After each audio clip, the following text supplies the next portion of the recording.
Hey everyone, it's Rachel back with the Shades of Orange. I thought it was time to do a long overdue updated bookshelf tour. I did one that was filmed back in December of 2018, and my setup has changed quite a bit since then. Part of it is the fact that I have a kid who is very hard on my books. He ripped the back cover of one of my books, and I had to go and put everything into boxes for a while, and now I have places to put them out again, but it's definitely been a work in progress. Things have moved around. Of course, if you want to see my old bookshelf tour, I'm going to have it linked in the cards and description box so you can check it out yourself. But I'm going to do an updated bookshelf tour now, talking about the books behind me as well as some of the other locations where books currently live in my house, if that's interesting. I will try to put timestamps down below if I remember so you can hop around the video. And just keep in mind that this is not all of my books. Some of them are kind of on shelves in different places as I'm still trying to deal with a very destructive kiddo, but it gives you an idea of most of my books, especially my favorite books that I do like to display. And as you watch different videos, you're going to see that the books behind me are going to move locations over time because I not only film with my books, but I'm also reading them. So yes, sometimes I'm going to be having slightly different books showing in different locations. So hopefully that doesn't drive anyone batty. But as of today, this is where my books are sitting, and hopefully it's a good chance to talk about them. I'm not going to go individually one by one through every single book. I do not know how other booktubers have the time and energy to edit those videos. Love watching them, but I just can't do them right now. But I will give you some highlights, talk about some of my favorites, and all that being said, let's get into the tour itself. Okay, so this is the top shelf here. First off, we have the Broken Earth trilogy, one of my favorite, possibly all-time favorite fantasy series. And next to it, we have Machineries of Empire, one of my favorite sci-fi series. And then we have a favorite Asian-inspired fantasy. I'm desperately waiting for the next book to come out and definitely hoping to get a copy of that. Then I have the completed Mistborn's trilogy. And I have what's considered, I think, the young adult edition. And I actually don't mind it. I know other people aren't a fan. Yes, the UK white editions are gorgeous, but they just were not in my price range when I was looking for books. And then I have the books in the Song of Ice and Fire series. I like having the nice tall trade back editions because they are just easier to read. They're nice and floppy.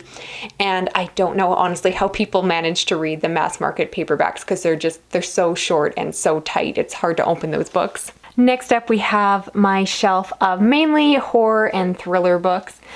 So we have Moon of the Crested Snow, A New Gift. We have 12 Nights at Rotterhouse, one of my favorite haunted house stories. Another favorite, I Am Legend, great classic. Nosferatu, you know this had to be on the list. The Ghost Tree, great true crime book, I'll Be Gone in the Dark.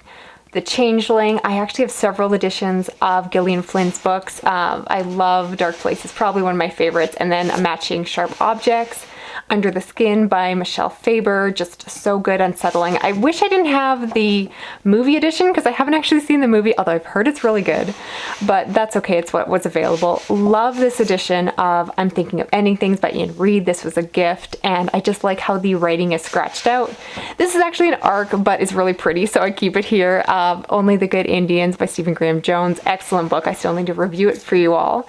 Another one of my favorites with a beautiful cover, Beneath by Christina Meester. We also have one of my favorite anthologies and favorite covers, Tales of a Talking Board, which you can tell looks like a Ouija board. Super cool here.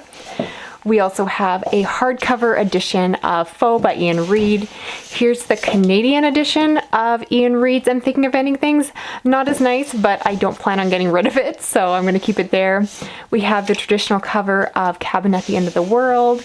And then I guess I don't need to pull out every book. Into the Drowning Deep, Mexican Gothic, Night Film. I really like having a physical copy of this one because, of course, as you probably know, this one is one of those cool books that has like, multimedia put into it. Also a nice hardback of Hex, hardback of Southern Books Book Club Guide to Slaying Vampires, you know what I'm trying to say. The Cabin at the End of the World. This I showed in a recent book haul, but this is a beautiful limited edition of the book, a beautiful gift, and yeah, it's signed, it's gorgeous, I really love it, so worth showing again. And then of course my original hardback of Gone Girl, which was the book that like basically got me into thrillers at the time. Definitely favorite for nostalgic purposes. And I'll be honest, this bottom shelf is a little bit of a work in progress just because I'm not entirely sure what I'm going to put here, and they're books that don't really show up on camera. So I have the short story collection that goes along with the Yoon Lee books. I have two of my favorite Emma Newman books, Planetfall and Before Mars. I have Escaping Exodus, dying for the sequel. The Martian, all-time favorite, the two Octavia Butler books, which I may not have hauled yet, so that'll be coming. I have actually 2 copies of A Storm of Swords, but I weirdly just don't want to get rid of it, so it's down here. And then, of course, my beautiful Expanse collection, which I arguably kind of want to put on camera, but they take up so much of the shelf that I'm not sure. I'd have to like kind of move something else out of the way. So right now they're at the bottom because they're heavy and big, and I love my books so much. Then down here again, these books are a little bit more messy, again, because they don't really show up on camera. This is kind of a handful of different horror books for the most part. A lot of them are novellas or indie books. And so yeah, some indies favorites here. I got Autumn Crow by Cameron Chaney. I love Cameron Rubik's artwork on this. Some other favorites, Come Closer, Clown in a Cornfield, Mind of Winter. You know, I love The Night of the Living Mannequins, and yeah, just some other ones as well over here, Camp Slaughter. And yeah, here's what happens when you have a toddler who is teething and decides to eat your books. So that's why they all ended up getting moved around my house. Also love this edition of The Wicked because it is signed by James Newman, who has definitely become one of my favorite horror authors. So I'm very excited for that, and also got his other book here, Midnight Rain, which you all know I love. So these books honestly kind of move around a little bit. And here we have just a few more horror books. We have, of course, Krampus with the beautiful artwork. Horror Store, just a lovely edition, looks like an IKEA catalog. House of Leaves, which I did not love, but I refused to get rid of my copy. I do like Imaginary Friend. Not perfect, but I just really enjoyed it. And Paperbacks from Hell, which is just, I think, a must-buy for any horror fan like myself. And right now over here, I have the 3 books in the Messy Man trilogy. There's my little blurb there. And I just don't know quite where I want to put those. So I know they're sitting there because I can't figure out where else to put them at the moment, which is not a good excuse. And finally, we have some of my favorite mass market paperbacks. So this beautiful edition of The Exorcist, as well as a retro edition of Pet Sematary that I love. I have all of Cameron Rubik's books that are published so far. I love, again, his artwork. And then The Ruins and Horns. Yes, I have like movie editions. I actually don't mind movie editions, even though I rarely have actually watched the movies. But I don't mind the fact that I have like evil Harry Potter there. I think it's just a funny edition, so I don't mind it at all. And yeah, that's basically it for these upstairs bookshelves. Otherwise, if you peek above, I just always have like junk sitting around here, which is usually books that I pulled out for filming a video and just haven't put back. There's like my battery for charging and whatnot, and my second pair of glasses. So yeah, that's the ugly stuff you don't get to see on camera. And I know the buzzy thing for booktubers and Instagrammers is to have book carts, but I actually have a book cupboard. It's attached to our bed here. And along with like keeping PJs and things like that, on my top shelf, it's a little bit dark, but I always keep my library books here. So I got the Expanse DVD and some graphic novels, etc. And then I also have whatever physical books I'm currently reading or recently reading, often holding on to books that I need to film with. Don't read The Loop, it was really bad. And then just a handful of like bookmarks, which are mostly ones that come from Nightmares packages. But yeah, that's what I do for the books I'm currently reading or want to read next. And this is the bookshelf downstairs. If anyone's wondering how tall my kid is, the answer is that tall, because you can tell what shelf is empty.